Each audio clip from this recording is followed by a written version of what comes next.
Hi guys, hello. This is for Gemini. Gemini, welcome dito sa aking channel, Kapalaran 888. Welcome. Alamin natin Gemini kung ano yung weekly tarot reading mo. So, this is general reading, so I hope na makaresonate kayo. Okay. Squirrel and Liyama, Gemini. So, spiritual maintenance and Liyama, soul growth. Okay.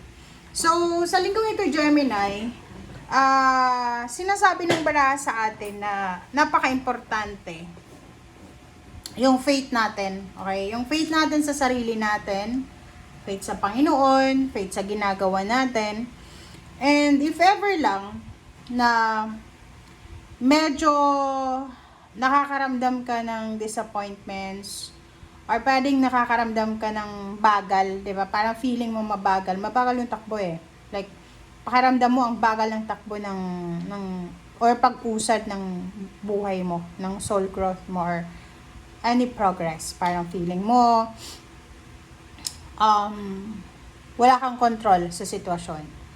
Okay? So, dito sa two cards mo, sinasabi ng barahan na sa panahon ngayon, lalo sa linggong ito, kung alam mo na hindi pumapabor sa'yo yung sitwasyon, much better na let go mo na lang. Just let go, have faith sa sarili mo sa Panginoon na, okay, kung para yan sa akin, para yan sa akin. Kung hindi yan para sa akin, hindi yan para sa akin. Okay? So, and make sure na you have strong foundation, strong connection sa source, sa spiritual mo. Okay? So, kung ano man ang religion mo, kung wala ka namang religion, yung spiritual natin is yung paniniwala natin. Ikaw yung makakapagdesisyon kung ano yung pwede mong magawa para mas maging strong yung foundation mo or connection mo sa spiritual.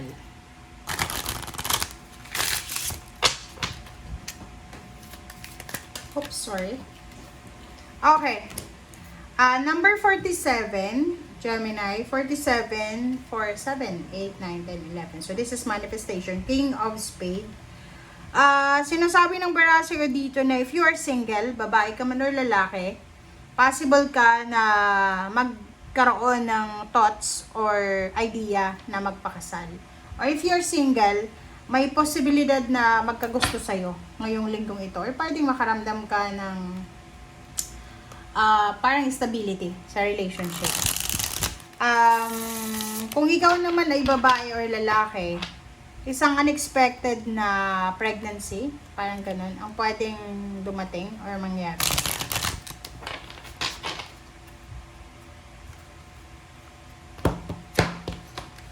Kaya kung hindi mo pa gusto na mag-asawa, magkaanak, alam mo na ang gagawin mo.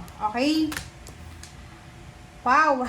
Reverse ng 4 of Wands. So, sinasabi ng baraha sa atin dito na there's a manifestation. Meron kang minamanifest ngayon eh. Pwedeng nagmamanifest ka ng celebration, family celebration. Or pwedeng nagmamanifest ka ng bahay, lupa, or sasakyan. Parang ganon. And parang nakikita ko sa'yo dito, medyo nababagalan ka sa proseso. Okay? Pahigaman ka sa comment section. If ever lang, doon sa mga Gemini na, halimbawa, nababagalan ka sa promotion mo, sa salary increase, nagpapatayo ka ng bahay tapos ang tagal-tagal matapos, or pwedeng retirement to, or kung ano man siya na hinihintay mong payments or payouts.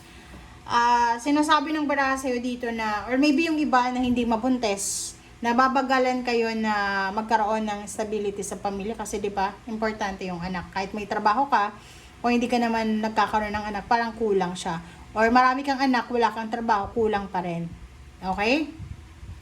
So, sinasabi ng baraha sa atin na meron kang minamanifest na financial success para sa katuparan ng pangarap mo sa pamilya. But, this week parang nababagalan ka. 7 of Wands and 5 of Cups. So, sinasabi ng baraha sa'yo dito na wag tayong masyadong madala sa kung ano yung nakikita natin sa paligid natin. Alam mo, yung mga kabatch mo, sobrang yaman na, yung mga kabatch mo, may asawa na, wag kang, yung, kumbaga, focus ka lang sa kung ano yung meron ka sa harapan mo ngayon. Wag kang masyadong tumingin sa kabilang bakod kasi hindi mo naman alam kung ano yung sitwasyon nila. Kasi minsan, di ba, yung social media ngayon, lahat pinopost nila na akala ng ibang tao, wow, ang saya ng buhay ni ganyan ganito, wala siyang problema, pero hindi naman pala totoo yun kasi nagpo-post lang siya para mapawi yung lungkot niya or kano pa man. So, 7 of Wands, we need to protect ourselves. We need to protect our emotion, our dreams, parang kanon. And yung panghihinayang dyan, huwag kang manghinayang kasi the universe will give you all the blessings na deserve mo. Pero, hindi yon sa kagustuhan mo, hindi yon sa panahon na gusto mo, kundi sa timeline ng Panginoon. Divine timing, okay? So, lahat ata ng zodiac sign sa linggong ito, parang ganun, pare-pareho yung sinasabi na huwag tayong masyadong magsisi sa mga ginawa nating efforts. Like, halimbawa yung iba, ang tagal ng promotion, parang nagsisisi ka na, bakit kaya ako dito nag-apply sa company na to, ganyan ganito. So, no, isipin mo na lahat ng efforts mo, lahat ng sacrifices mo, lahat ng ginawa mo or ginagawa mo, ay meron niyang kaakibat na success. Matagal man or minsan delayed, pero parating at darating yan sa'yo. Okay?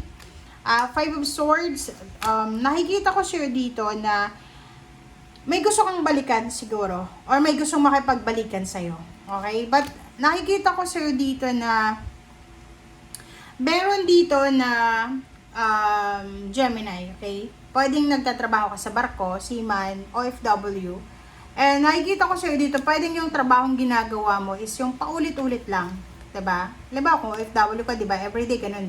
Ganun, pagkagising mo, pagtulog mo, ganyan-ganyan. Walang parang naka-timeline siya or parang anong tawag doon, naka-schedule.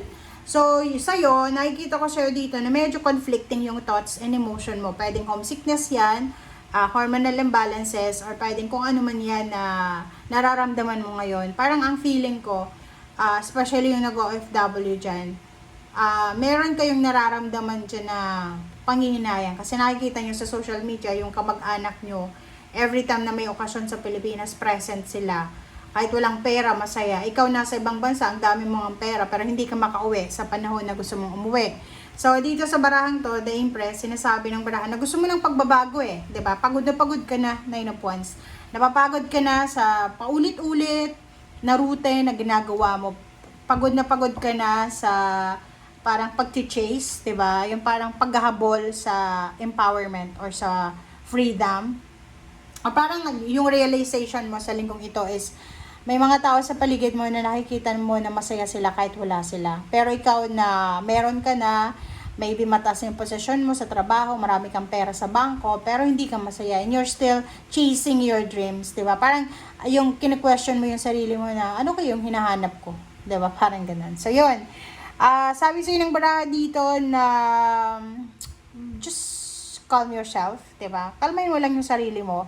Alam mo yung self-worth mo. So, kaya minsan, 'di ba, kailangan naman natin ng digital detox Kasi minsan, maganda din yung social media kung OFW kasi magiging parang source siya ng communication, 'di ba? Hindi tulad noon na 1 month yung sulat bago dumating sa Pilipinas.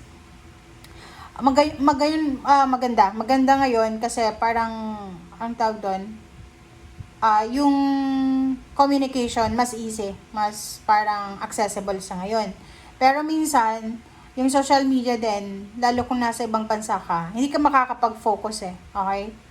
Yung parang hindi ka makakapag-focus kasi especially Christmas, birthday celebration, or any celebration, parang nakikita mo sa Pilipinas, ang sasaya nila, 'di ba? Tapos ikaw, kayod kalabaw ka sa ibang bansa, na nakikita mo na wala namang maraming pera yung mga taong ito, pero yung mga post nila sa social media, sobrang bubongga. 'Di ba? Parang may isip mo na para saan pa itong ginagawa ko na 2 years yung contract ko, 3 years, 9 months na kailangan kong magstay dito sa bansa na to kasi may pangarap akong hinahabol 'di ba? So parang naisip mo na bakit masaya sila kahit wala sila, 'di ba? So this week nakikita ko sa'yo dito na mas lalo kang mag-iisip, mas lalo mong marirealize na napapagod ka na pala and you need or you want freedom, you want new beginnings or you want new environment,